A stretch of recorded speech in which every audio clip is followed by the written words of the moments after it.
What's up, man? Another episode of Shooting Stiff Wrestling Podcast. See down from the woods. You know what I own? The Whole Pie Guy, LLC. That's right. And I am my own business. And my office is wherever I'm at. Right here and right here. And welcome back, Bernice. Welcome back, C-Dub. Welcome back to Shooting Stiff Wrestling Podcast. And you know what else is coming around the corner? Man, you tell him, my man. We're excited for this episode because it's been a while. Last time we did our episode, unfortunately, due to a technical problem, I couldn't really convert the file, and I don't know what happened. Technology works great when it's good. When it's bad, it just messes up. So let's do a recap. Tell you what happened. You want to know what happened? Somebody was trying to shut us down because we shoot and we stiff and we spit the truth and the facts, and they was trying to come and shut it all down. But it's not gonna happen so easily, my man. It's not. It's not. And we're back and we coming and we ain't shooting no blanks. Like the shirt. Pew pew. Here we come. And QT's gasoline prices dropped. It's $3.15 per gallon. And ladies and gentlemen, I'm wearing a WWE brand new t-shirt. It's available on ProWrestlingTees.com. Go to ProWrestlingTees.com/AWWA, American Warrior Wrestling Alliance. And you can find different designs. And this is the LGBTQ supporting t-shirt, AWWA logos in there. And then also you can find tank tops, bandanas, all wrestling related accessories available on ProWrestlingTees.com/AWWA. Talking about gasoline. So QT, Quick Trip gas station. They just dropped their gasoline price in our area. Why I'm talking about gasoline prices out of nowhere is because in California, Hawaii, their gasoline prices per gallon right now is $8. What? And for wrestlers, Hawaii? gasoline is a very important thing. You know that, right? Yes, if you can carpool, carpool. Not everybody can fit in a NASCAR, but if you can get your ass in there and go far, you do it. Absolutely. Amen. All right. So on the last episode, we talked about WrestleMania. It was before WrestleMania. And I remember who's going over at WrestleMania. And I predicted Mr. Roman Reigns. And exactly that's how it happened. Well, then obviously we heard the big news. WWE's merging with UFC. When in the world we ever thought that this would happen? Even though we saw Ronda Rousey, Cain Velasquez, Matt Riddle, these talents where they transition from MMA world to the world of wrestling. But we never thought that UFC and WWE is going to work together. So what do you think about that, C-Dub? First, yeah. I dig it. I mean, it seems like it's just all under one umbrella. They're not working together yet. You know, there haven't been any cross branding, throwing anybody over, go over there, promote this, go over there, promote that. But they are aware of each other, you know, because they are under the same umbrella. And there's talks about some budget cuts coming, some releases coming. I guess you have to find out to see what happens from there. I mean, I would like to see. I personally would love to see John Jones versus Brock Lesnar, UFC rules at WrestleMania. That would be great. That would be the money right there. They've always wanted to fight each other. They're under the same umbrella. It can happen. Yeah, it can happen. Yeah. That's money right there. That is straight up money. It would be oh, it's fixed. No, it would be there would be an octagon, everything set up for a UFC event. Hell, why not night one UFC related stuff, night two, you know, a mixture of things. separate, same umbrella. This shit, it can happen. Do you think that's going to happen under WWE umbrella, or is it going to happen at UFC umbrella? Because remember, Brock Lesnar, Brock Lesnar, he was in the WWE. Of course, he was in the UFC. He made a comeback from UFC. But do you think Dana White will listen? Well, you got the Endeavor. It's under their umbrella. Dana White is head honcho over here, UFC side. Vince McMahon over here, right? But Endeavor has, majority rules or whatever. So if they see the money and they see the money in it, they can get these two guys along with Triple H, because it seems like Paul and Dana get along pretty good. Yeah. And for the longest, everybody was trying to get Vince to see the vision. Shane was trying to get him to see the vision, but I think the money is there to be made, and if money is there to be made, they'll make it happen, because they're already paying Brock a lot of money, Yeah. And this could make feed Brock's thirst for that competition, because at the end of the day, Brock loves to put on a good show. Brock loves competition, and Brock wants it. I could feel he wants to get back in USC and feed that thirst again.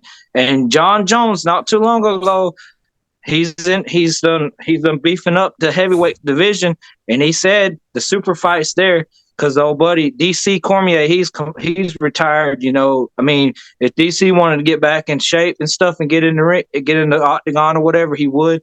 But John Jones versus Brock Lesnar. If not the next WrestleMania. And what is it? They're going to be in Texas. Is they going to be in Texas again? Where are they going to be? So it's hard to keep up with these kind of things, man. I'm not a diehard fan. It is though WrestleMania 40 though, right? I believe. Unbelievable. Yeah, you're right. Yeah.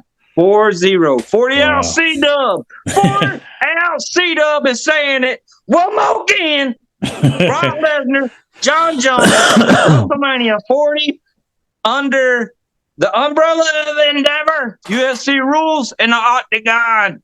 That would be cool, man. For the title. John Jones, go get that heavyweight title. You want it. Stay out of trouble, John Jones. Shooting stiff. Stay away from that booger sugar, John Jones. I'm just saying. All right, talking about staying away from trouble. Jeff Hardy made a return to All Elite Wrestling. So what do you think about that? What do you think is going to be the future of Jeff Hardy in AEW? I'm all for it. I've always been a Jeff Hardy fan. And being somebody from a troubled past, getting knocked down and getting back up, getting knocked down, getting back up, he's up there in age, yes. He changes his style in wrestling. He's done that a little bit over the years. Take less bumps. The fans love him. The fans are in his corner. His brother's in his corner. Sometimes tough love is what's need to be given, especially to your own family members. You can't, if you're constantly getting your people out of trouble or being there to, save them all the time, all you're doing is enabling them. They're always going to count on you to bring them back up and get them out of it. But if you show tough love and show them, hey, as long as you keep doing it, I'm not going to always get you out of it until you're ready. That's what people need, like Jeff Hardy. That's what people need, like myself back in the day. That's what I needed. But until I was ready to solve my own problems, I was going to become my own problem. And I feel like Jeff Hardy, like he's turned that corner. I hope that this next chapter in his life is a good one, because eventually what's going to have to happen, it needs to happen, is when the AEW contract's up with Matt and Jeff, they, go back to WWE, get their Hall of Fame rings because they deserve them, and that's probably what's going to happen. But, I love my son, one of the first wrestlers he started liking when he got old enough to start like watching it more and more, Jeff Hardy. Every time something new with Jeff Hardy comes up, Jeff Hardy. So like, I'm the same way, man. I'm in his corner. I feel like I'll be honest with you, like, I feel like WWE was the only company who used Jeff Hardy up to his potential. He was having a great run. I think he was the Intercontinental champion, right? IC champion. And he heavyweight. I believe. Yeah. But the last time when he Yeah. was the WWE, he won the Intercontinental title or US title. I don't remember. I think one I of the want to say it title. was one of them, yeah. And then he had that card, wreck thing, Yeah, with Sheamus Angle, yeah. and then yeah. So my point is like the WWE was like they knew exactly what to do with Jeff Hardy and they were pushing him and to his capacity and everything. It was in the right path. But now, what do you think is going to happen? Do you think AEW is going to use him to his potential, or is just going to be another waste of talent that went from WWE? I mean, What do you see? The future. How do I you see the know they future got of a the Hardy crowded Boys? they got a crowded market there. They could Mm-hmm. use them in the tag team division because they really don't have like Mm-hmm. any like tag teams other here lately that they've been using the Mm-hmm. same tag teams. They got a good roster. They got a lot of people on that roster. Well, it's Mm-hmm. hard to everybody to find their place A when lot of when people is an understatement, C-Dub. yeah, a lot of people. I So mean, this is what I'm going to predict. If it goes wrong, I'm happy. If it goes right, then it is what it is. My prediction is they're going to do one more Hardy Boys angle. They're going to have a match with Young Bucks and some other teams. One more run, and they probably will transfer to the YouTube show, Dark and Elevation, and then they will stop using Jeff. He probably gonna, I don't know, something like you're probably gonna disagree with something, and then they won't book him on any shows, and then he'll sit back at home. Then eventually his contract will comes up, and then boom. That's how I feel might gonna happen. Especially Tony Khan have no idea how to book talents on up to their potential. Example, of course, Rusev Miro. well, that's I don't I don't know what the whole thing is with that. It seems like it's more or less not a disagreement of what they want him to do and what he wants to do. So then they don't have nothing for him. Yeah. And I think he's happier that way though, because it seems like he's probably. I mean, who knows? Like, it's like he's been going to movie premieres. He's healthy. He's not injured. you know, uh, Mm-hmm. he's becoming irrelevant, I guess, so to speak. But I don't Mm-hmm. know what he does on Twitch. And I know here, I know here recently, Twitch and WWE Mm-hmm. partnered up and had something changed up their little thing that they have going. So that's gonna make a lot of wrestlers happy in that field that go off and make videos and gaming and with Twitch and stuff. So who Yeah, knows? and Miro is a very, very good talent. He just wanna. Again, like I said, he's one of those guys. Got an opportunity to go to A-Dub, and they pushed him first and put the title. Then again, the whole TNT title is just like a strap now these days. And Wardlow, Wood. I can go on and on Yeah. and on.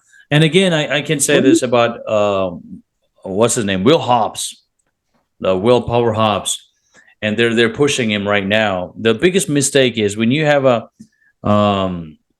talent with the potential like Hobbs has or have right now. You should use it carefully. You don't squash that man for a whole year on AEW Dark and Elevation on YouTube, and now you decided, all right, let's hire him, and then all right, let's push him. What? So he been putting every small workers over for a whole year on YouTube. Now he's the biggest guy. Come on, and we all know wrestling ain't what it is, what it used to be like. But at the same time, you're questioning people's intelligence and common sense. I'm not saying don't push Hobbs. I'm saying you could have saved his gimmick instead of like throwing him out or just fucking put some mask on his face. You could have saved his gimmick. But then again, Wardlow, the whole thing, man. But anyway, what is your take on Hobbs? What do you think about him, his future with AEW? I mean, I like him. He's got nice package. Night. I like his interest music. I like his personality. He seems like he reminds me of a young Big E. Like when Big E first came, and he was like Dolph Ziggler's bodyguard type guy. Yeah. He was more serious, and he could do work. And but it does suck that he did have to go through all that to get to this point. But when they partnered him up with Taz, and they were doing that with that little group, with Starks, I think that helped elevate his like being at storytelling, developmental, and that being under that learning tree, kind of similar to how they WWE did back in the day with Orton and Batista, putting them under the learning tree with Triple H and Ric Flair. But so Hobbs wasn't a young green guy who just got into the business. He had been working for years in the California, Colorado. Well, I'm saying you working in the Indies for years, and then getting on TV, and and getting your name out there. Like, I didn't know him from California. You may have known him because you're in the, but he wasn't on my radar until AEW.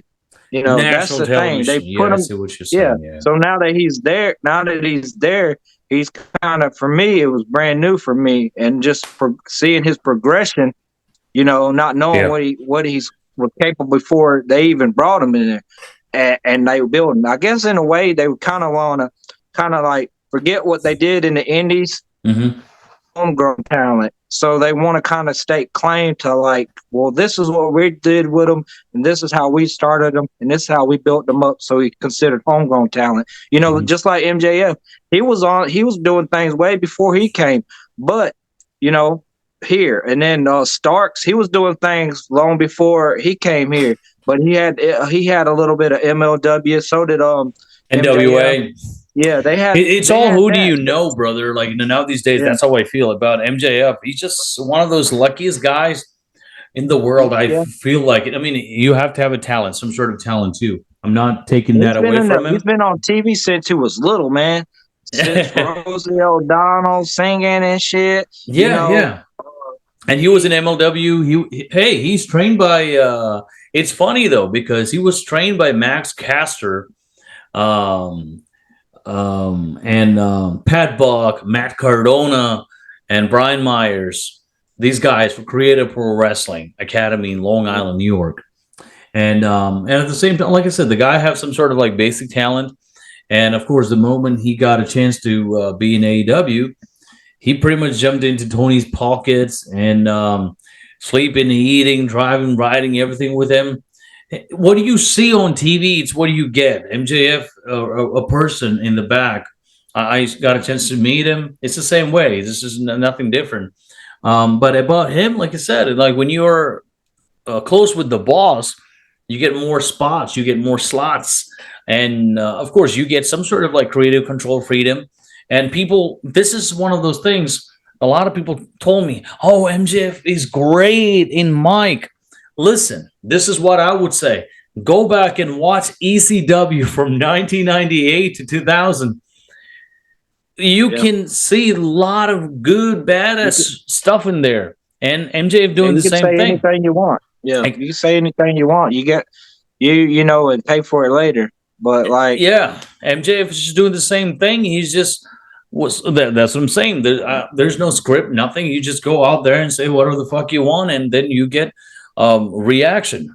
And people are like, oh wow, he's gonna cut a solid promo. No, that is not solid promo. Ox Baker used to cut solid promo. Ric Flair cuts solid promo. Harley Race, Dusty Rhodes, they cut solid promo. They never used profanity to go over. Hulk Hogan cut good promos. The Rock, no. You don't need profanity to cut promo. You need real emotions. All he does is just go to the ring and he just says something stupid. He about 80. He go about 85% raw emotion, and then he'll pop a cuss word in there. But I get it though. He hardly ever has a promo where he's not cussing or going for the shock effect. He won't even he won't be able to cut a good solid promo without anything profanity in it. just for example, let's say MJF is in the WWE. Do you think he can cut the same level intense promo in the WWE? Absolutely not, because you don't but have the create. Yeah. I think he could find a way to get there. I believe he has the talent to get there and do it. He just chooses this route with AEW because they allow those liberties. But if he was in WWE and they gave him creative control, but said you can't say this because we have sponsors and this is how it is, I think he could find a way. I think he's talented enough to find a way. Need training. That's called training. Need promo classes. Like they do that in there. In AEW, they don't have in promo classes. Not only that, why do you see a lot of botches? Chris Jericho hate the word botch because he can't fucking wrestle anymore like he used to be. Sorry, Chris, if I hurt your feelings. But anyway, botches, that means you are doing something stupid on live TV in front of millions and millions of people. There are certain, of course, we all know about professional wrestling. There's nothing to expose it anymore. But try to make it not look like it's stupid. And a lot of people do a lot of stupid things. Why? Because it's a lack of in-ring training. A lot of people, they don't get in the ring. Now, from what I've seen, let's say tonight is the Dynamite, Rampage, or Dark, whatever. And some people were not even in the ring for months. That's the only day they will be like, okay, I'll do this. I understand about the veterans. But at the same time, young guys and girls, you need training. Make sure you have to have that contacts. Make sure you're not really doing anything stupid in front of the camera. If that's the case, people can go on and watch Mr. Bean or Charlie Chaplin. They don't need to watch this. It's just my opinion. That's all. I get it. You know, if you don't wrestle much, you won't have to worry about getting hurt or botching too much.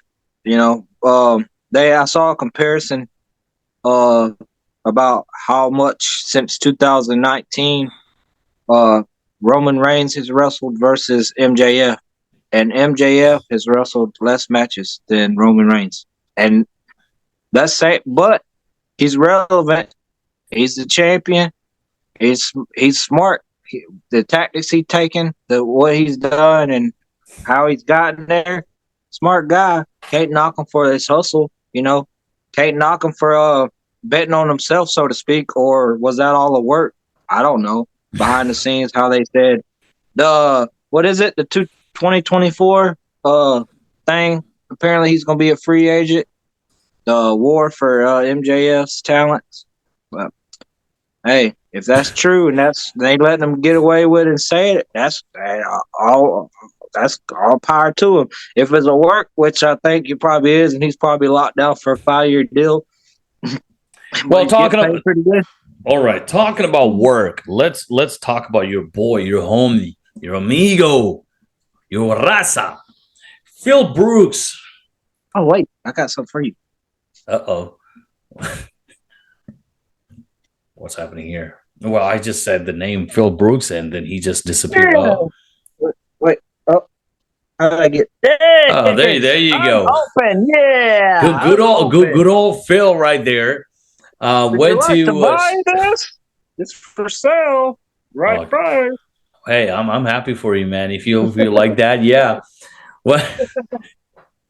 Well, apparently the reports on online social media were saying that Phil Brooks went to Allstate Arena, Chicago, and he was. This is the funny part. Most of the social media was saying he was asked to leave politely, but what's the timer? Hey, hold on. What's the timer before it cuts it off?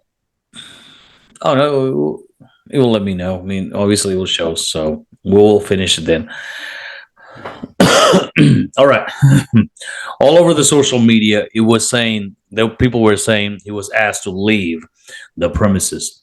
But from what I heard, that's the interesting part. Securities escorted him out of the stadium, out of the arena. So that's what I heard. He was found in the parking lot with Tamina, and they were talking. I mean, there's people saying he was trying to talk to Triple H. I don't know what's going on. But what do you think? Do you think he's trying his best to crawl back to WWE? I just think he's trying to mend bridges that were burnt.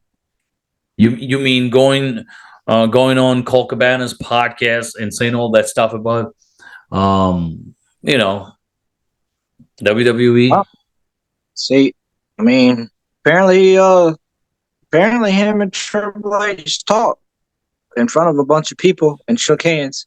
What was said, who knows? But if you go by what you read, Triple H had to reach out to Vince, and see what Vince thought. And I guess Vince is the one who had him escorted out. But they at least got to talk for a little bit. Apparently, he talked to Miz. Who knows? Will we ever know what was said? Well, but will somebody report on it and make a guess of what was said? They have. They probably will. Man, I wish I was there. I just wanted to shake his hand. Yeah, y'all need to mend y'all's bridge for real. Because maybe he was in a bad place at the time you met him. Maybe he didn't like the fact that he wasn't going to be on Hill season 3. Who knows? But season 3. I still like Phil. For what he did for the business and wrestling and all that. 2013, 2014, 2011, right? Yeah, even before that, Ring of Honor, Impact. I've always been a big fan of him. Before I even got to see him be on the bigger stage or whatever, I was looking into his stuff and like, man, WWE needs to sign this guy. And when they did, I was like, nice, okay. And then, Hulk Hogan, everything he did for the business. Do I like Hulk Hogan as a person? No. Macho Man is Macho Man is my guy. Well, let me tell you something, C-Dub. I never met Hogan. I like Hogan. Never met him. He's a legend. He's the Mel Gibson of wrestling. And of course, everybody have choices and preferences. That's the coolest small title ever. But at the same time, talking about CM Punk, of course, Seth Rollins publicly said, Seth Rollins called him as the cancer in this business. And he said, stay home. We don't want you. We don't need you. Yeah, I heard, I don't know if this is true, or someone was saying that Seth Rollins was the one who said, Bench, CM Punk is in the building. Get his ass out of here. He's a cancer. Apparently, Rollins wasn't happy to see him. But I mean, like I said, man, it's like I said, his time is gone. It's just past. You got to let it go. He thinks that he's still a big draw. He's a big guy. And like I said, forget about what happened between myself and CM Punk. Then there's nothing happened. It's just he didn't shake my hand. He looked at me and he just walked away. It is what it is. He's just a big name. That's why he became like a big thing. Before me, like I said, I never spoke to him in my life. All I did, I introduced myself. Of course, it is what it is. But from what I've seen, what I saw, it's like his time has changed. The moment he had that whatever the backstage fight with the Young Bucks, Omega, a couple weeks after the incident happened, the fans were chanting CM Punk sucks and fuck CM Punk. So do you think the crowd will be happy to see CM Punk again? They might. But do you think CM Punk can draw and sell more merch? No. Yeah, I think he can. We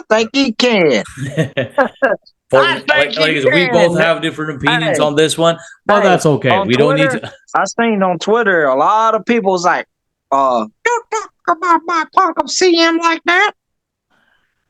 I'm sure those are Jim Cornette's fans too. I don't know. Yeah, so hey, maybe he was talking to what's her name, Tamina, to relay a message to the Bloodline, Paul Heyman. Yeah. Oh man. Well, we were focusing so much on they got each other's phone number anyway. Well, we're focusing so much on Phil. I really hope, Phil, wherever you are, I hope you're happy. I hope you're getting those Phil visors and drinking and chilling. But anyway, If it makes you happy, I'm so sad. moving forward to Or something like that. wrestling promotions. So another thing, of course, we have 5 more minutes. We'll talk something quick about Ring of Honor.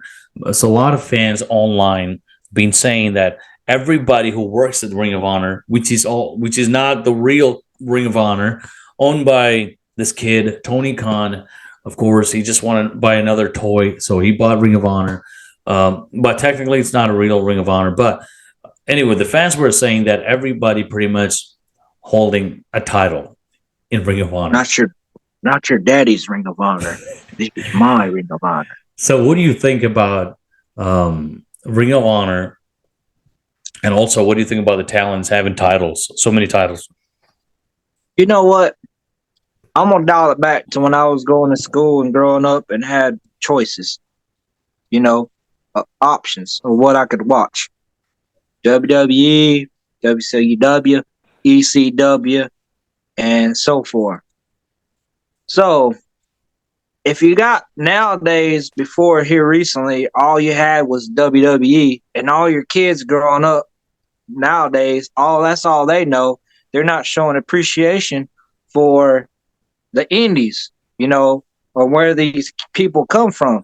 That's why I like taking my son to the indie shows and showing him, hey, this is where they started. So seeing some of these guys that are indies being able to get these opportunities now and actually be on TV, regardless of how it plays out, regardless if it's a pop, 1, 2, 3, getting some kind of exposure is better than no exposure.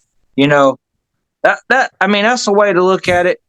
I get it that some of these cats deserve better, and eventually it will get there because somebody else, somewhere else will see that this guy is getting and might look into this guy's social media and see there's more to it than a bah, yeah.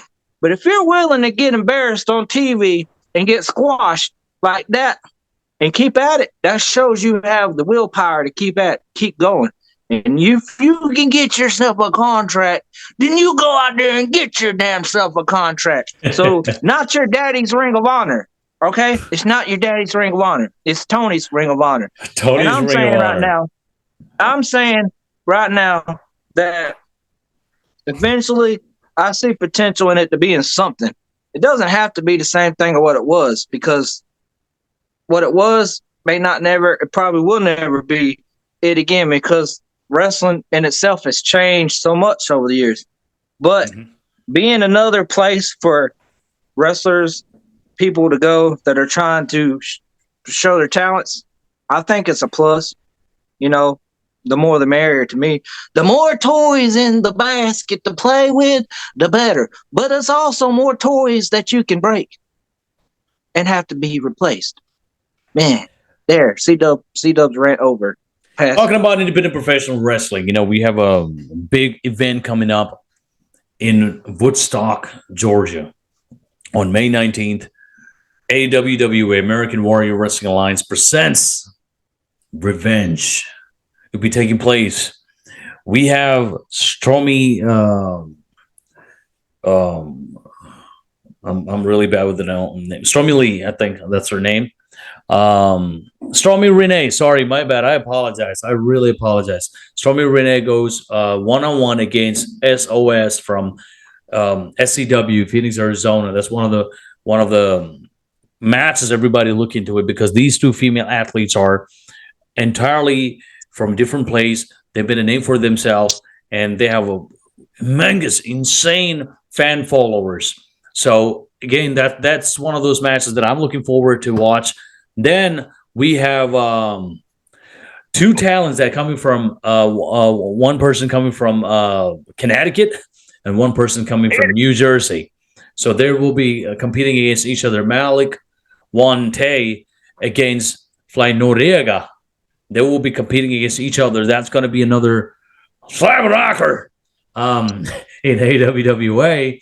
Then, of course, hometown boy, Logan Ragnarok. Then, of course, Dark Thor Christian Pierce. Virus, they will be again going against Street Business. That's going to be the main event. And again, myself, I'll be wrestling against Marco. That's again that I'm looking forward to it. I really hope I can learn so much from him. And like I said, so we have a big show coming up. Doors opens at 5 p.m. Meet and greet starts 5 to 5:30. Pre-show starts 5:30. Then show starts at 6. We finish the show by 8 o'clock in Marietta Cherokee Recreation Center, AWWA. So thank you, C-Dub. Thank you so much for taking time and doing this in such a short notice. Oh, yeah. I stay ready, man. I'm on that Raise Energy. You can get some too. Repsports.com. Use code DUMBRACE40. We have more than just drinks, my dudes. If you like my t-shirt, AWWA LGBTQ, go to ProWrestlingTees.com.